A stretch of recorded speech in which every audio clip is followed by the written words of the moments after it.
ఇంతమంది ఆల్మోస్ట్ 150 మంది 200 మంది దాకా వచ్చారు. ఇంతటి అవకాశం అంటే ఇప్పుడు ప్రజల దీన్ని అవకాశంగా తీసుకుంటున్నారు. ఆయన బర్త్డే సెలబ్రేట్ చేసుకుంటాం అవకాశం కింద. ఎందుకనేది మనందరికీ తెలుసు.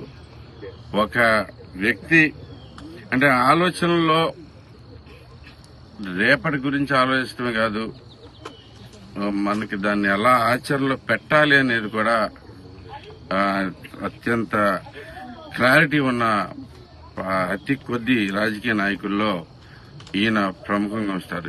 ఇప్పుడు సమకాలిక రాజకీయాల్లో చూసుకుంటే ఈయనకు పోల్చదగ్గ వ్యక్తి మహా అయితే మోడీ గారు తప్పితే ఇంకొకళ్ళు ఎవరూ లేరు.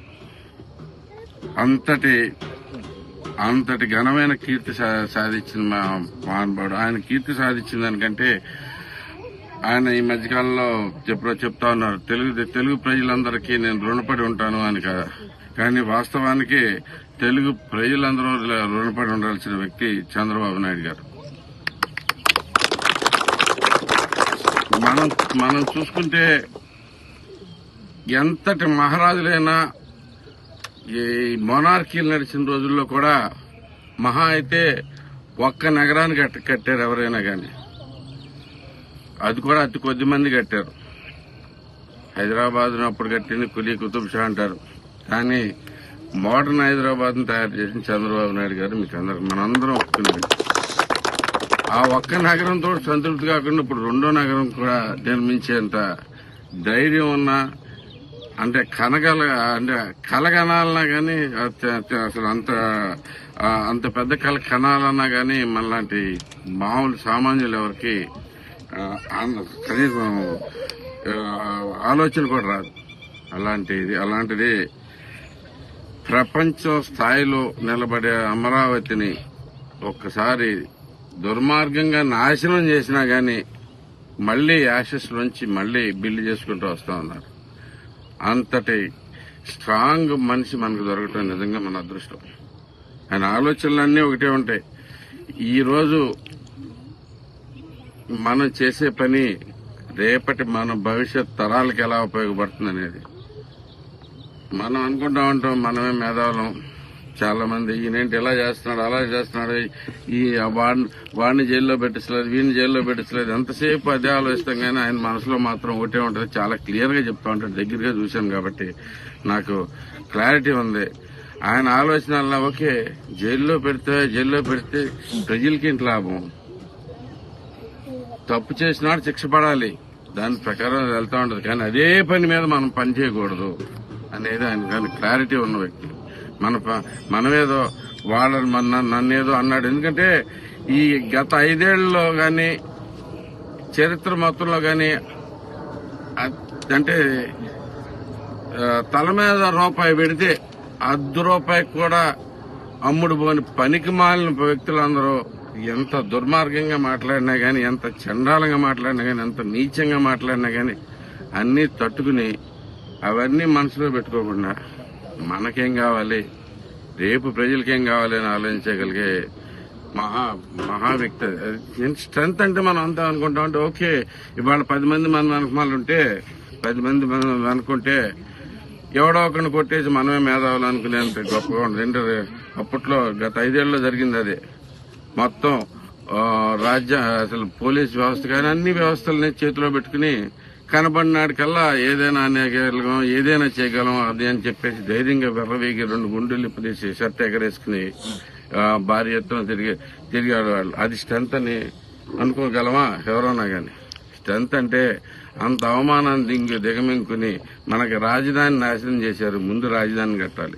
పోలవరం నాశనం చేశారు, పోలవరం కట్టాలి. ఇది ఇలా రేపొద్దున ప్రజలకేం కావాలని ఆలోచించగలగటమే నిజమైన ధైర్యము, నిజమైన స్ట్రెంత్ అని నేను అనుకుంటాను. అందుకనే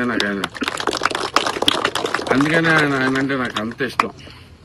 నేను ఎన్టీ రామారావు గారిని అభిమానిస్తాను, దేవుడి కింద పూజిస్తాం. కానీ చంద్రబాబు నాయుడు గారిని మాత్రం గుండెలో పెట్టుకుని నిజంగా చాలా ఆనందంగా ఉంటుంది ఆయన పేరు తలుచుకుంటే.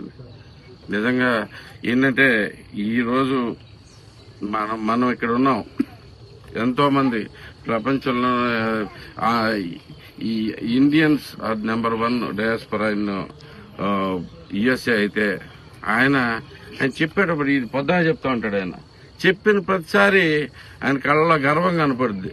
మన గురించి అంత బాగా ఆలోచిస్తాడు. ఆయన గర్వంగా చెప్తాడు. మనవాళ్లే అక్కడ నెంబర్ 1 గా ఉన్నందుకు నాకు చాలా ఆనందంగా ఉందని.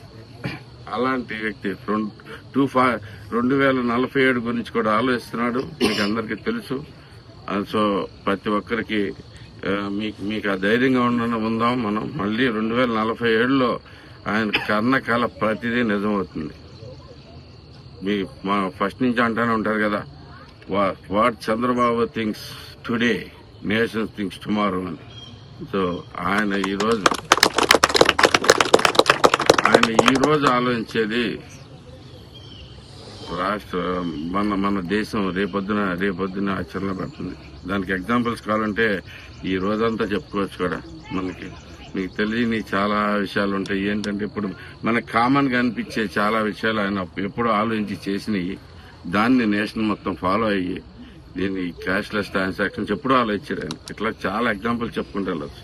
అంతటి ఘనమైన వ్యక్తి బర్త్డే ఈ రోజు జరుపుకుంటాం. చాలా ఆనందంగా ఉంది. ఆయన 100 ఏళ్లు ఇదే ఉత్సాహంతో పనిచేస్తూ మనందరినీ ముందుకు నడిపించాలని చెప్పి కోరుకుంటూ సెలవు తీసుకుంటున్నాను. ఇంకొక విషయం, అదే కాకుండా మీకందరికీ నేను వచ్చిన ప్రతి ఒక్కరికి చెప్తున్నాను, ఎన్ఆర్ఐ ప్రతినిధులుగా మీ అందరిలో ఒక్కడిగా మన కష్టాలు తెలిసిన వ్యక్తిగా నేను అక్కడ మీ అందరి తరఫున రిప్రజెంట్ చేయడానికి రెడీగా ఉన్నాను. మీకు ఏ అవసరం వచ్చినా గానీ తప్పకుండా నన్ను సంప్రదించవచ్చు. మీ ఊర్లో ఏమైనా కార్యక్రమాలు చేసుకోవాలన్నా మీ పెద్దల పేరు మీద, లేదు మీరు ఏమైనా ఇన్వెస్ట్మెంట్ చేసుకోవాలన్నా, ఎలాంటి వాటికైనా గానీ నేనుండి నా సొంత పని కింద నేను చేసి పెడతానని చెప్పి మీ అందరికీ మాటిస్తా ఉన్నాను. అందరినీ కూడా P4లో కూడా భాగస్వామ్యులు కామని చెప్పేసి కూడా కోరుతా ఉన్నాను. ఏదైనా ఒక చిన్న విషయాలు ఏదో ఒకటి తీసుకోండి. మీరు మీ ఊర్లో స్కూలే చేసుకోవచ్చు, లేదు ఇంకోటి ఏదైనా ట్రైనింగ్ లోన్ పెట్టుకోవచ్చు. మనం ఇక్కడికి వచ్చి చాలా లాభపడ్డాం. కొంత మెంటారింగ్ ఇచ్చుకుంటా వచ్చి జనాలు, ఎందుకంటే షార్ప్ పీపుల్, తెలుగు ప్రజలు అందరూ షార్ప్ పీపులే. సో వాళ్ళందరికీ కొంచెం మెంటారింగ్ ఇచ్చి మైండ్ సెట్ కనుక మనం సరిచేయగలిగితే అత్యంత ప్రతిభావంతులుగా ఎదిగే అవకాశాలు చాలా మందికి ఉన్నాయి. సో దానికి కూడా మీరందరూ కూడా ఏం చేద్దామన్నా కానీ ఇలాంటి విషయాలు ఏదైనా కానీ. అండ్ ఆల్సో మన రాజధాని స్టార్ట్ అయిపోయింది, అమరావతి. 60,000 కోట్లతో పనులు స్టార్ట్ అయినాయి.